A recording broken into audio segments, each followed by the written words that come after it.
From Kansas State University, this is Agriculture Today. Eric Atkinson with you.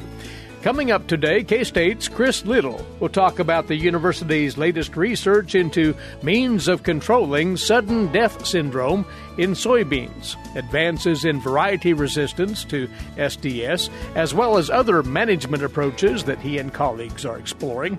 Also with us today from the Washburn University School of Law, Roger McEowen.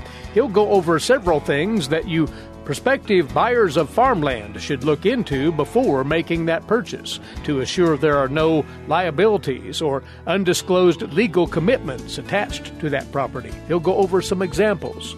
And standing by with a holiday version of Stop, Look, and Listen, K-State's Gus van Der Hoeven. All that here on Agriculture Today.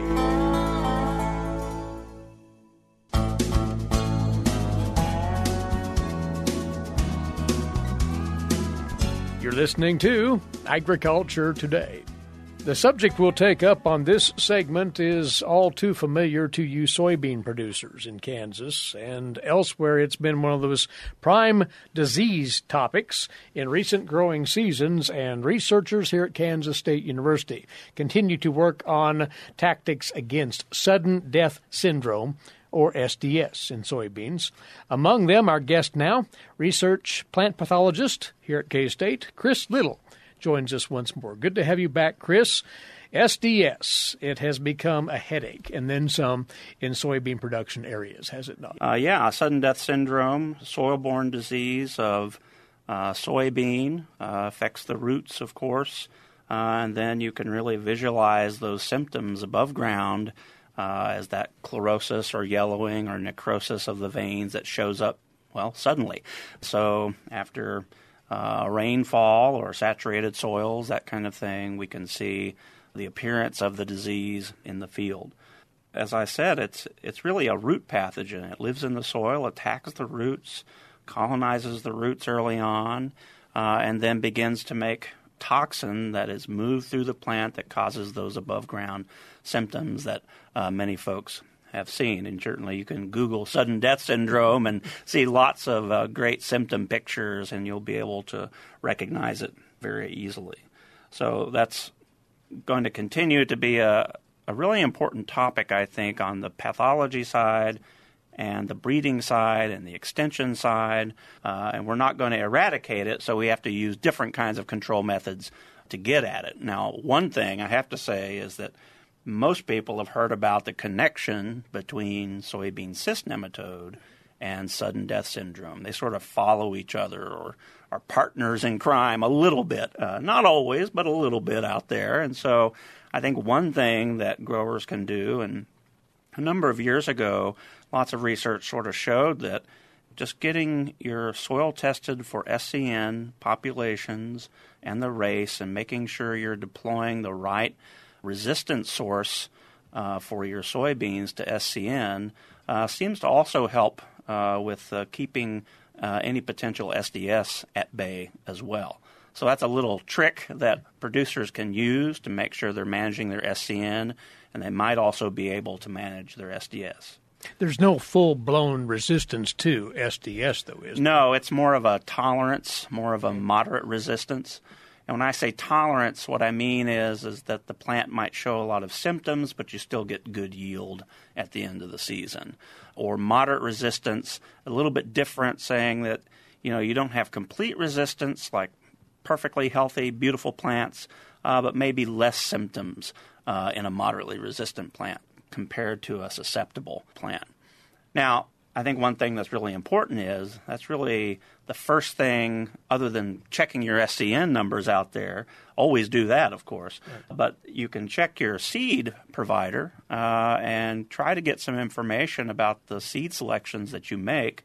Make sure that you've got some good tolerance or resistance in that material. And that does exist. It does exist. But, if the scale is 1 to 9, maybe you'll have a 7 out of 9 for how good it is. Or some of the different seed companies use the opposite scale, so it'll be, 3 out of 9, where 3 is better. and another one will be 7 out of 9 where 7 is better. So that's a little confusing out there. So make sure you're checking the right number and don't have that confused. So one seed company likes to do it differently than another. And generally, I think as time has gone by, those numerical assessments of the germplasm that these seed companies are putting out are actually relatively accurate. 10 years ago, I don't know if that was the case. I think they were just putting numbers on a bag to make you think, oh, we're thinking about SDS and you should too. Mm-hmm. Now I think there's a little more screening of material, and I think that we understand it better, and I think that number that you're getting is a little more accurate, if that makes sense. Mm. Now, certainly resistance is something that we continue to work on here at K-State. We look at a lot of germplasm from the breeding program. We also look at material from commercial sources as well to get sort of an idea of, well, how tolerant are these materials to root infection? How tolerant are they to toxin? Are they sort of senescent? That is, do they really react to low amounts of water very easily? Because, like most fungal diseases, and SDS is no exception, you certainly can have stress, abiotic stress, that can sort of push that disease a little bit. A little bit of abiotic stress, some suboptimal condition, and then the fungus can take advantage of that. If I may, I'll talk a little bit about nutrition. Yeah, please. Some work done with Eric Adey out in Rossville, Topeka, is really interesting, shows that phosphorus amendment really has a positive role in reducing SDS symptom severity and also can increase yield. Now, nitrogen and stuff like that does a lot better, but phosphorus certainly can reduce those symptoms. So that's really interesting to see that phosphorus component, being a potential nutritional way that we can avoid the disease. Are there other, so to say, cultural practices that can lend to a defense against SDS? Yeah, one thing that's really hard to deal with your soil type. Your soil type is your soil type. Right.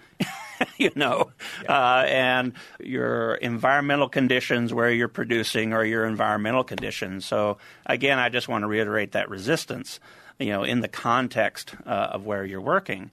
But one area that's potentially interesting is the use of cover crops. So we've done some work with Gretchen Sassenrath down in southeast Kansas, and also Eric Adey over in Topeka, and are continuing that work through the support of the Kansas Soybean Commission to look at whether or not cover crops will actually reduce the level of pathogen in the soil and also reduce severity, in addition to increasing yield. And I know some folks out there aren't set up for cover crops right now, and that's okay.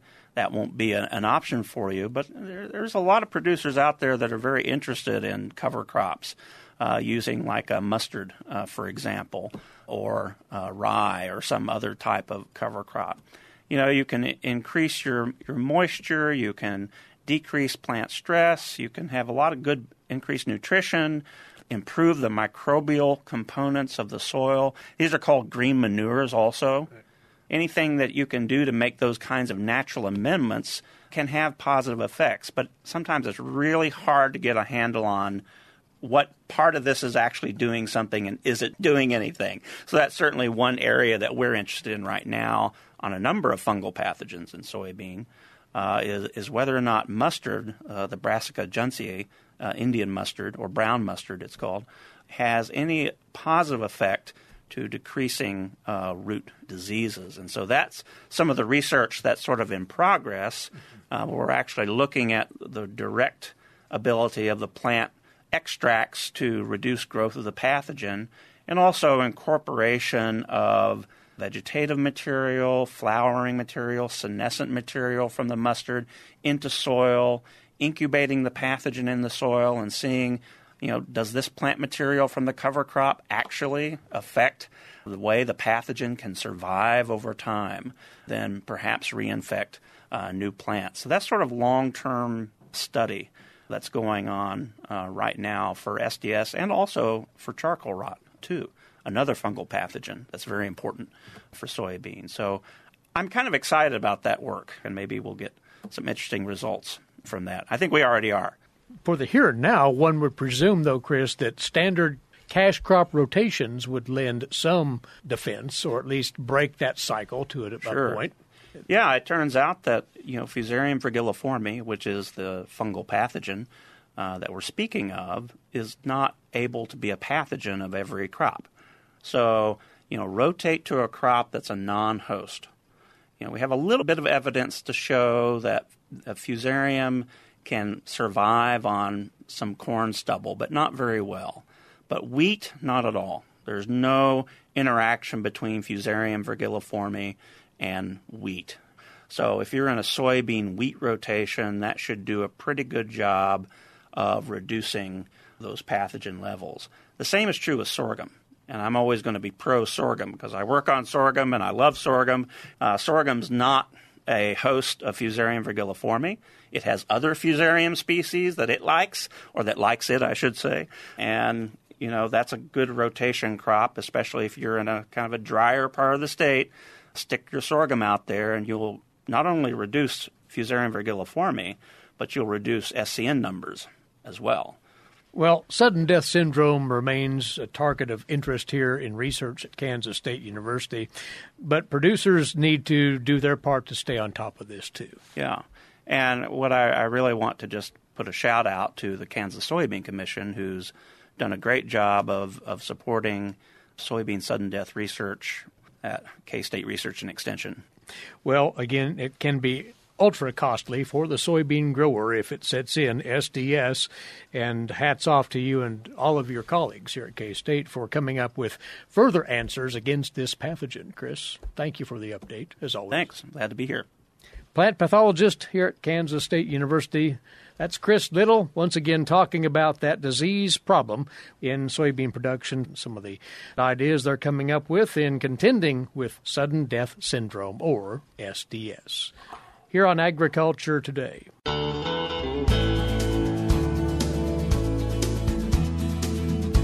This is Agriculture Today, and welcome back.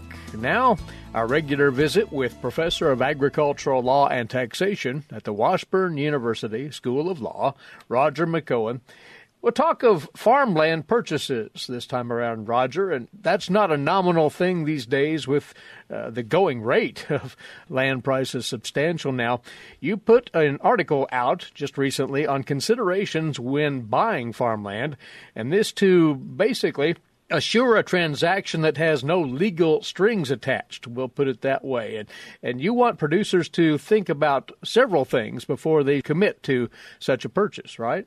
Well, that's right. There are some legal landmines that are out there when we buy farm and ranch land, and some of them are obvious, but some of them are less obvious, and we just don't want to step on any of those landmines. And after we get the piece that we've wanted that perhaps has not been on the market for 4 or 5 decades that finally comes up and we're able to get that, we don't want to get into a legal situation that could cause a lot of cost or take away some of the interest we have in that property legally. Well, there are assorted things that one should think about here. And you start with environmental issues that might be attached to that property. Yeah, this is an area that's really changed over the last half century, about 50 years. Agricultural production has become subject to many environmental-related laws during that time frame. So you have to be aware when you buy a tract of agricultural land of potential liability that might have environmental issues as a result of something somebody else did, a prior owner did, that you can be held liable for under a significant federal law, and that's the Comprehensive Response Compensation and Liability Act, commonly known as the Superfund Law. Mm-hmm. And that is the most significant one at the federal level when it comes to buying land. That law focuses on hazardous waste, and those listeners that are old enough to remember such things as the river in Ohio that you would see on the nightly news that was on fire. You would see an area in Kentucky that became known as Valley of the Drums. Those were the big situations that led to Congress to pass that law in the early 1970s to deal with the cleanup of hazardous waste. Well, the term hazardous waste is defined so broadly that it includes most pesticides and fertilizers and other chemicals that are commonly used on farms and ranches. And it's that presence that can lead to potential liability, even if you weren't the one that put the stuff there. But you also note that there are defenses for a buyer in these liability situations here, and producers should know about those. Yeah, the big one is, and this kind of makes common sense, but we really have to pay attention to this. The big exception to liability, or defense to liability is a more appropriate way to phrase it, is that if you conduct all appropriate inquiry, and that's a key phrase, concerning the property, you ask questions, you inquire as to what has happened there in the past, you make the seller fill out a disclosure form that in some states required under state law, so you follow that form if that's the case. But you get them to disclose what their knowledge is about what they have done on the property. Now, that gets you back one step, and under the all-appropriate inquiry rule, that can provide you a defense for buying property that has had the use of hazardous chemicals that have been disposed there, pesticides. Maybe there's an old dump site on the farm that you can't find upon walking the property. You want to ask questions. You want to ask neighbors. You want to get the seller to sign a document that says, no, I don't know about any of these things, so that you have a defense that you don't know about any of those types of things. There is such a mechanism called an environmental audit, and that will also give one more legal cover here, would it not? Yeah, and that's what some states have by statute. They will require an environmental audit, and it requires the seller to complete a form, which is pretty detailed with respect to the questions that are asked concerning prior usage of the property and what has been used on the property, what might be buried there, a whole list of things. And that is a very important document, and that's good for you to have because that is what can provide you a defense against a liability claim if something would arise in the future. Well, beyond environmental liabilities here, other things that producers want to be aware of that are attached to that land, and one source of information there might be certain county records, you say, Roger. Yeah, in our part of the country, Eric, Midwest and the Eastern Plains, where there is drainage of farmland, we see this in eastern Kansas, northeastern Kansas, up into eastern Nebraska, and all across Iowa and the rest of the Corn Belt as you go east. That land is drained, and those drainage records are on file at the county auditor's office, at least in some states, and that's a good place to discover drainage information. Those records may not be in the Register of Deeds office, and they probably won't show up in an abstract. So you want to check to see if there are any publicly available records at the county level. And there may be also private drainage agreements or easements, such as manure easements. Those are huge in certain parts of corn-growing country and where the hog industry is big.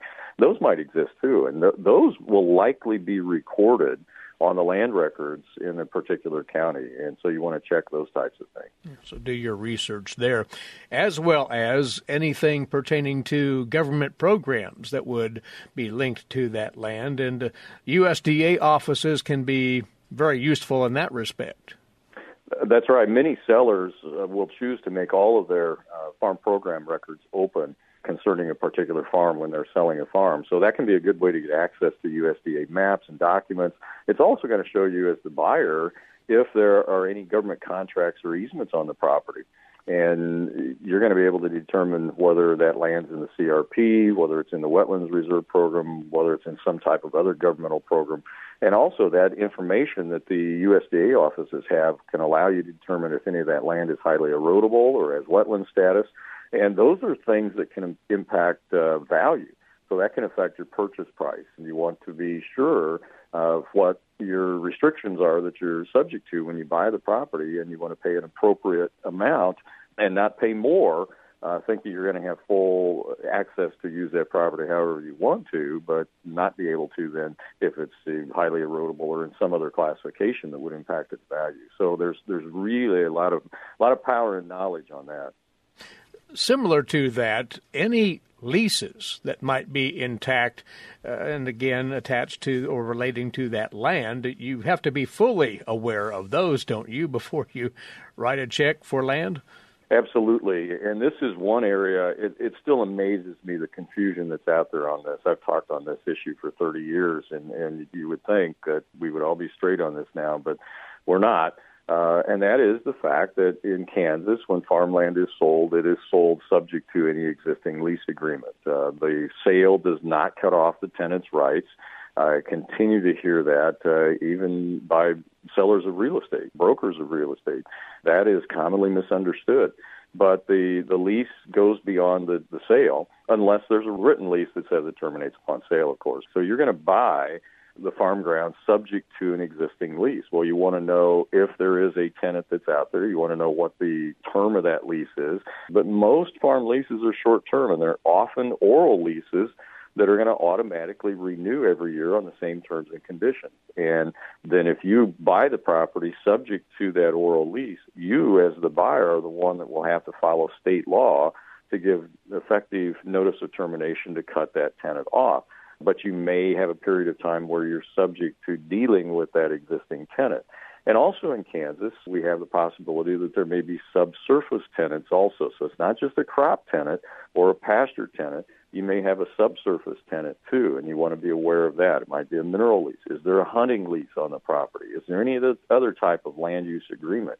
Again, you go back to those FSA records, those might reveal if government payments are being shared between the owner, which is now the seller, and a tenant, or whether the payment's attributable to that farm being paid to someone other than the owner. So you always want to check those records. The last thing you want, Eric, when you're buying a farm is for an undisclosed tenant to come out of the woodwork after you thought that you had given notice to terminate to who you thought was the tenant was. And then it turns out, that person, there was another person that was receiving government payments, but they weren't really disclosed by the seller to you, and you didn't pick it up on any documents that are out there. And lo and behold, they show up on an FSA document. You didn't give them notice, and so they're claiming they can hold over for another year. You don't want to get into those situations. So check all the records. Ask the existing seller, who have they been doing business with on all these types of arrangements. Once again, a disclosure statement on the part of the seller would be beneficial in that situation. There are a number of other things that one could and should take a look at here. We won't have time to get into those today, but suffice it to say, having things in writing on the part of the seller to make clear all of those things that relate to that piece of property, that's essential on the buyer's part here. That is essential, and of course there's some common sense things we can do too. Get out and walk the property. Look at the fences. Where are the fences at? Are they on the actual boundary? Are they just located by agreement of the parties? Ask. Lots of questions. Be a pest on these types of things. Due diligence worthwhile here, as is a read of Roger's article on this topic, Considerations When Buying Farmland, posted in his blog series at washburnlaw.edu/WALTR. As always, good information, Roger. Thanks, and happy Thanksgiving to you and yours. Thank you, Eric. Same to you. He is Roger McEowen, Professor of Agricultural Law and Taxation at the Washburn University School of Law. This is Agriculture Today.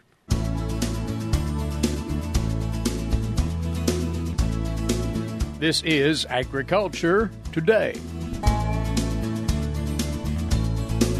Stop, look, and listen.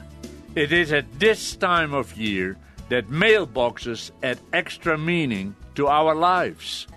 That's Gus van Der Hoeven of Kansas State University with comment on life in rural Kansas. I think mailboxes are an extension of our personalities. You can buy a metal box at any hardware store, pay for it, put your name on it, and it is yours. But that's only the beginning. You still have to put it up on a post at a convenient height for the mail carrier so he or she can put your mail into it. And if you live in a rural area, take the letters out which the kids laid in there when they went to catch the school bus. Hopefully, they did not forget to put a little red flag up. If they did, and you don't get much mail, your letters may lay there for a couple of days. Looking at mailboxes, you see all kinds of personalities. Some stand on square, straight posts, rigid. Some mailboxes are placed on old fence posts. Maybe the post which broke off in a pasture fence, but was still long enough to use for supporting the mailbox.